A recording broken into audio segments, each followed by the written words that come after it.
Hello there, YouTube, and welcome to a 52-degree Thursday, the 27th of March.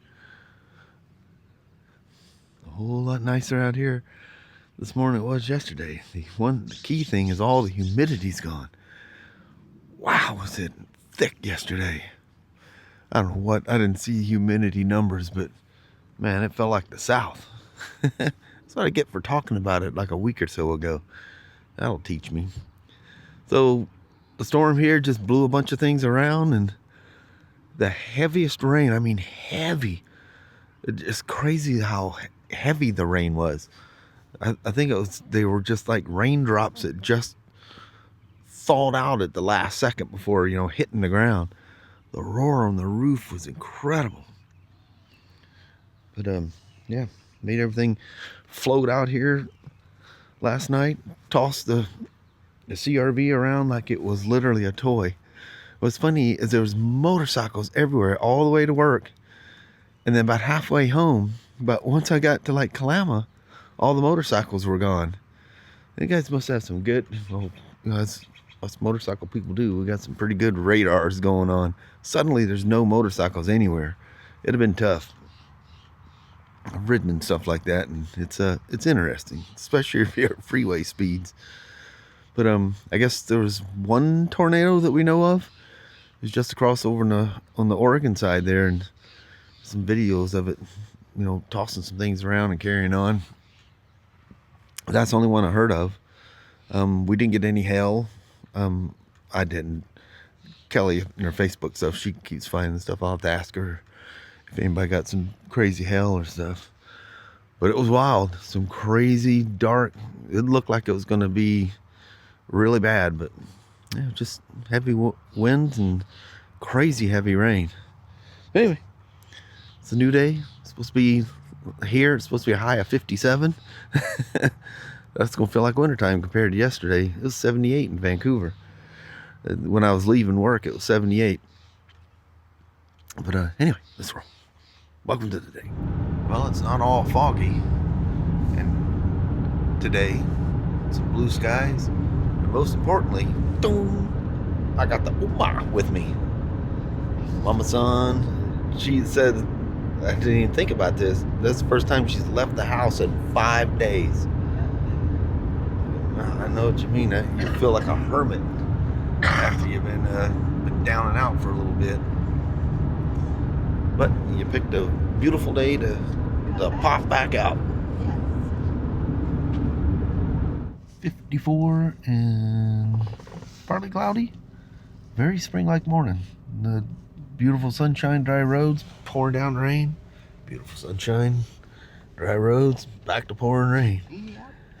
Man, we gotta clean the windows in this thing. Yeah, it's nasty. Got that dirty soft Oh yeah. Gee, it's some kind of, the whole car is dirty. Yeah. Yep, she needs a wash.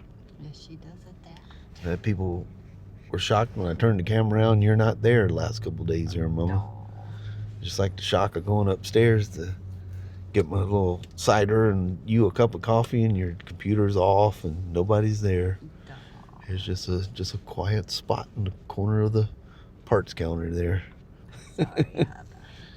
It's your fault because you got me sick. Yeah. It's somebody's fault somewhere down the line. Yeah, it just keeps going. Somebody's. Yeah. Yep. There's a track record. We just don't know what it is. Yeah. But everybody blames everybody else. You ever notice that? Oh, yeah. You brought that thing in. No, I got it. Blah, blah, blah. Yeah. Who knows where it comes from? Yep. Well, anyway, Mama. Welcome to Thursday. Yes. Just starting, and you only have 2 days left. I know it. Hey, it works for me. Always got 2 days, and it goes right to the weekend. Yeah. Alrighty, let's go in there and bust her out. All right. Alright. Welcome back, Mama. Thank you. Alright. Love you. See you. Bye. I love you, babe. Bye-bye now. Bye. A beautiful 2020 Spyder RT Limited. It's getting front tires in alignment. And his tires must have looked a little funky. I didn't see him cable replacing them upstairs. But a little fraction calculator. So, he's supposed to have 1-inch toe in over a 13-foot span. It's actually 12.5 inches, but he's at 1/16 of an inch. And you can see the left side is off farther than the right. So I start with the biggest one first. So here's what that looks like. That laser should be in the center of that plate. It should be right here. So I need to move the left front wheel to achieve that alignment all at the same time. So I know where I'm at with the front, even though the side's off. It needs an adjustment as well. But this is my home point, that laser. So whatever I do on the left side, I need to make sure the right side stays there. There's little tricks of, over airing the tires and stuff like that, and just makes them so they move. It has plates that you can stick underneath it and stuff, but I found it. You drive through the parking lot, get a little dust on the wheels, and they move really easy. Just remember to air them down when you're done. So I'll get in with my alignment tools and light, and I'll squat down on my knees, get in there and adjust this one. All the while I'm down here making my adjustment, looking there. But at the same time, I got to keep my target for that right front wheel, because that's home. Don't want to ever touch that. So once I get this aligned, I will point the laser forward, just like the right one on the left side, and I'll adjust the plate. With that one still on the spot, I'll adjust this plate to now the corrected left side. So that becomes home. I flip the laser to the right back plate and adjust this side all the time, looking at the left, make sure my home point is straight, and voila, I'll end up with 1 inch of toe, not an inch between the front of the tire and the back of the tire, not even. 12.5 feet, 150 inches. And this thing, that's far enough off that you don't see these newer ones being that far off. But who knows what happened in its life, I don't know. I didn't even pay attention how many miles. It was downstairs when I got here. I rolled her in, and here I am starting my deal. So adjust that plate, and it doesn't even matter if the floor is a little bit different. The way I line this thing, it doesn't matter.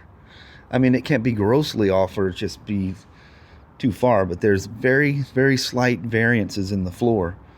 Like a laser would have to see it, basically.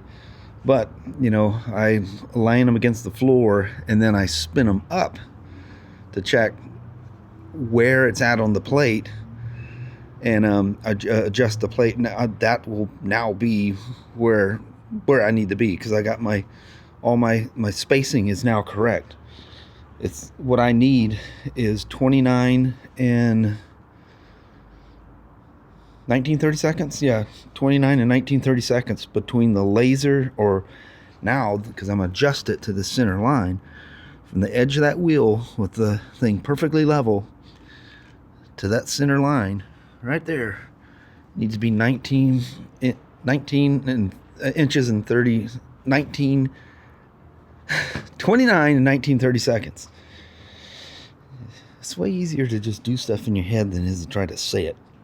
But I've always been that way. And the same thing here. This plate now is at 29 inches and 1930 seconds. And how I come up with that is I measure the spindle width of the front. So it's 66 and 11/16 from. Now this is because I'm using the laser. That's not the actual width. That's the width of the lasers straight down. So that is my spindle width. It doesn't matter that the laser could be a foot out there. It doesn't matter, as long as you're using both the same thing. And then I built this whole sheet, and it comes out with a mathematical calculation that needs to be 29 and 1930 seconds is what the spindle width is, and based on that, that'll tell me where I need to be from the edge of the wheel to the center line. I could show you all the calculations and all these things. I'm kind of a Microsoft Excel kid. I've been messing with it since, geez, I don't even remember when it came out. The 90s? 80s? I don't remember. Like, you were still using MS-DOS, I believe, when Excel came out. And I've just been infatuated with it. So, I mean, look at this thing lined up. And he's waiting. He's down at our coffee shop. And probably sitting back with a computer and doing whatever he needs to do. Let me get this thing aligned, get him down the road. I don't know where he's from. Hopefully not too far away if you're waiting on me. All right. There's my home point.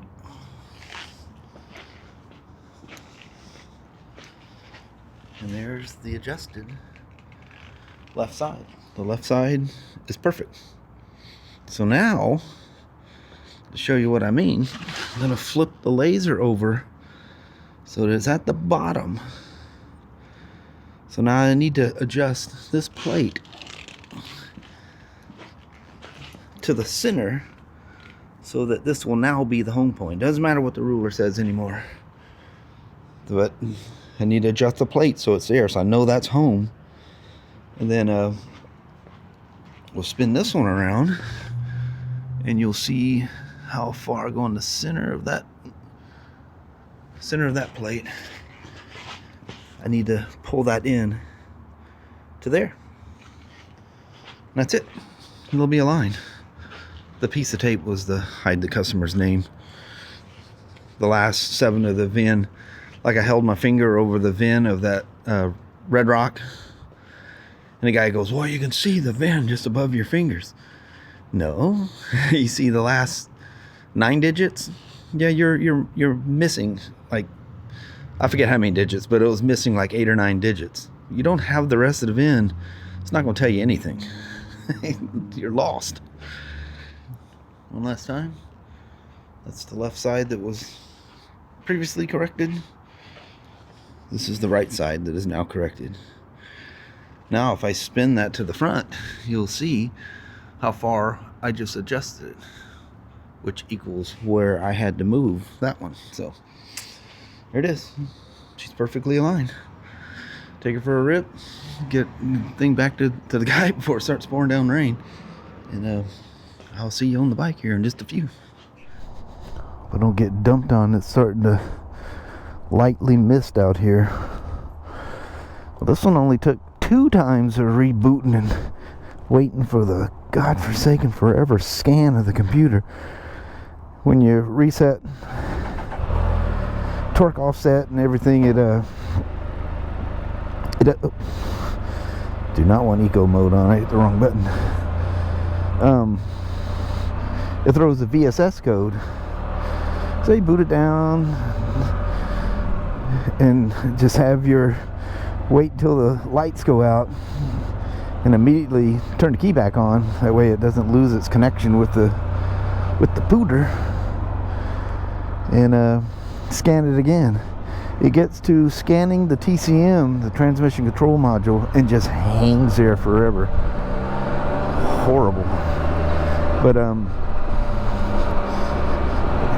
in doing so, it takes a tremendous amount of time. Yep, rain's already a-kicking on me here. Holy moly. Must have been doing, wow. They must have borrowed one or rented one, whatever. Yeah, she just, what you like is to feel just this natural nothing, like you're riding a motorcycle. When you're riding your motorcycle, you don't feel it tugging to one way or the other. That's the way your Spyder should feel. The old classic, I know I've said this probably about 150 times. People will ask, well, what will I notice after it's aligned? I said, to be honest with you, the biggest thing you should notice is nothing. And they go, what do you mean? I said, you should notice nothing. It's not pulling, it's not doing anything weird. It's just going down the road, just happy as you can, happy as you please.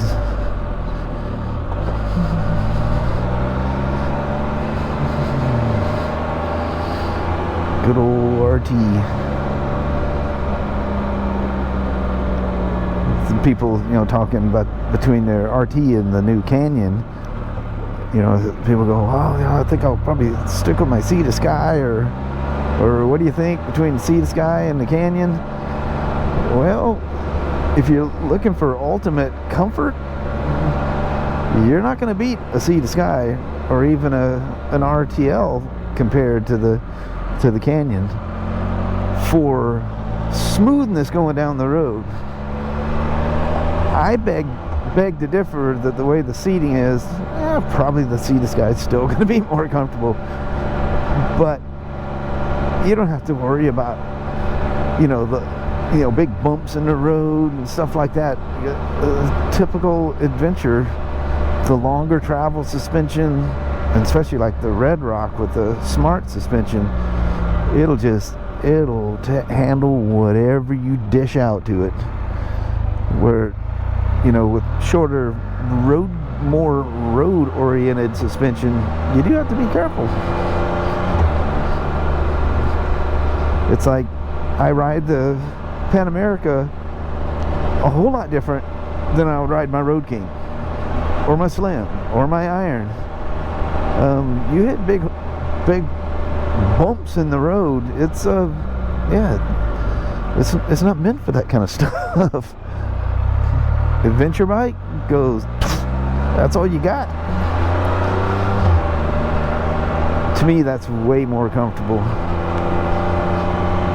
I would absolutely, right now, hands down, the Canyon Red Rock would be my goal. Oh, look at that Husky. Isn't he beautiful? We had a black and white. His name was Oreo. We lived in Texas. Kelly was coming to pick me up or picking the kids up at school or whatever, and the Siberian Huskies roaming around in an intersection freaking out. So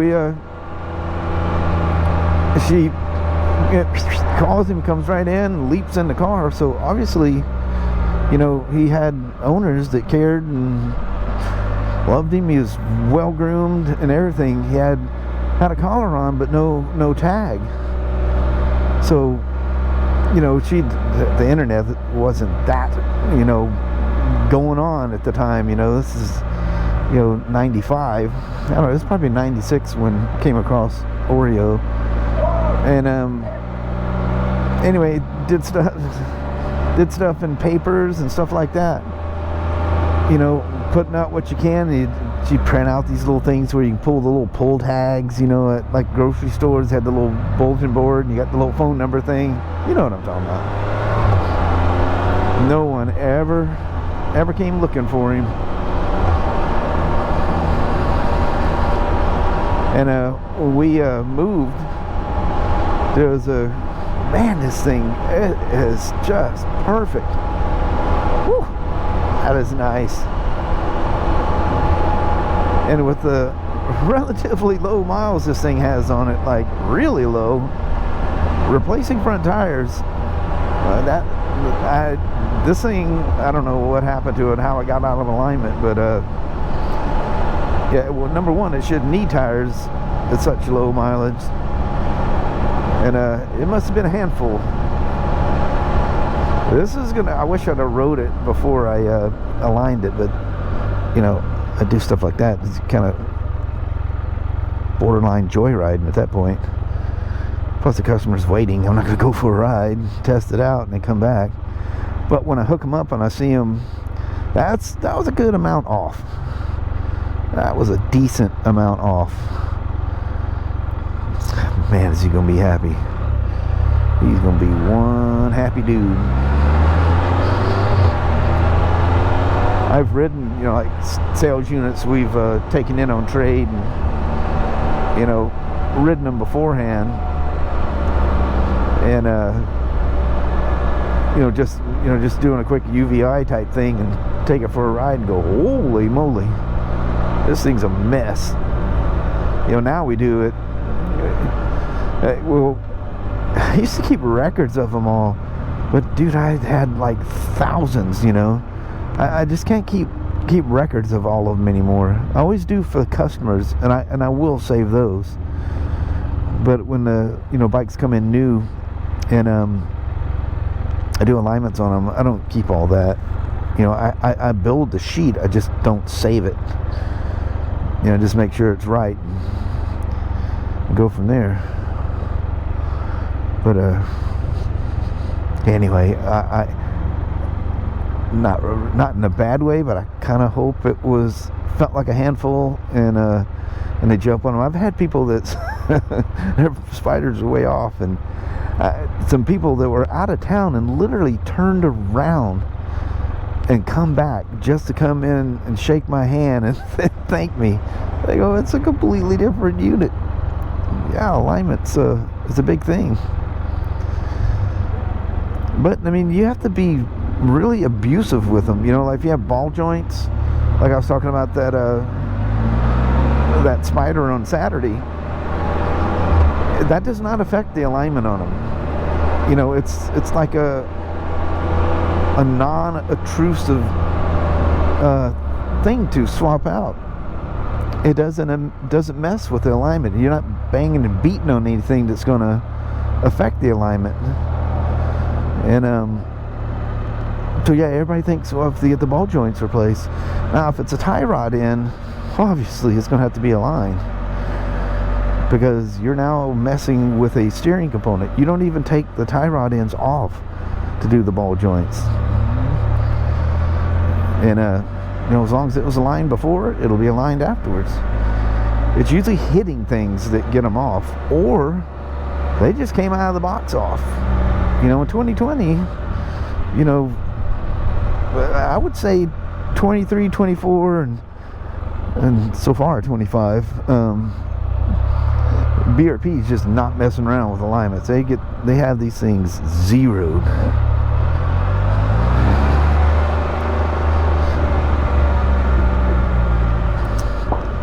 But if you don't check them, you'll always come across that one that's off.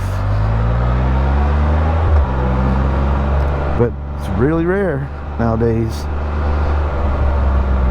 Really rare. Man, I remember in the early days, holy moly. Especially the GS's.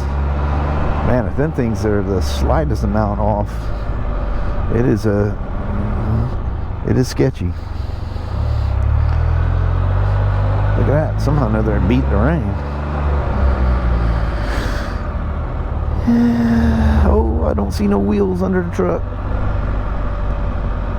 He says, yep, it's gonna be a wet day today. I think I'll let my seats guy sit at home where it's nice and cozy. Can't blame a feller for that.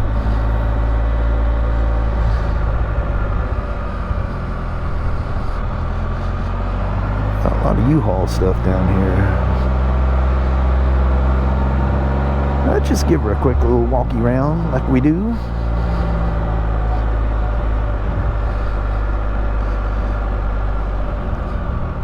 What's even going to be better too, if I had no idea what his tires look like, but if they were off quite a bit, this will make not only will alignment be nice, the tires nice and squared off, it will be really nice as well. So he's going to get a double whammy. Nice fresh tires and a zeroed in alignment.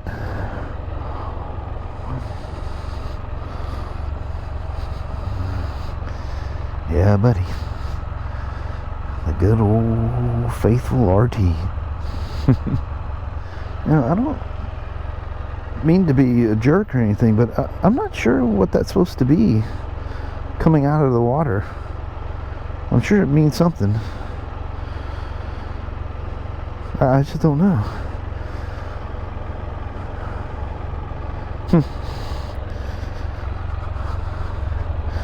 It's beautiful painting. I just don't know what the thing is in the middle there. hope somebody didn't forget something as they're loading and unloading. That'd be a shame. Man, you ever, especially on a bike trip or whatever, you know, you're hanging out underneath a shade tree having a break, and you know, you got your some kind of bag or something you took out of your trunk, whatever, you know, and you leave and you realize you forgot that thing, and it's sitting in a public area like on a picnic table or something, and just that hot flash comes through you, and you go racing back, and and it's still sitting there. Whew. That's a scary thing. Thankfully, you know, there are cool people out there that will not take your stuff. Oh man, you leave me in a precarious position here. Excuse me.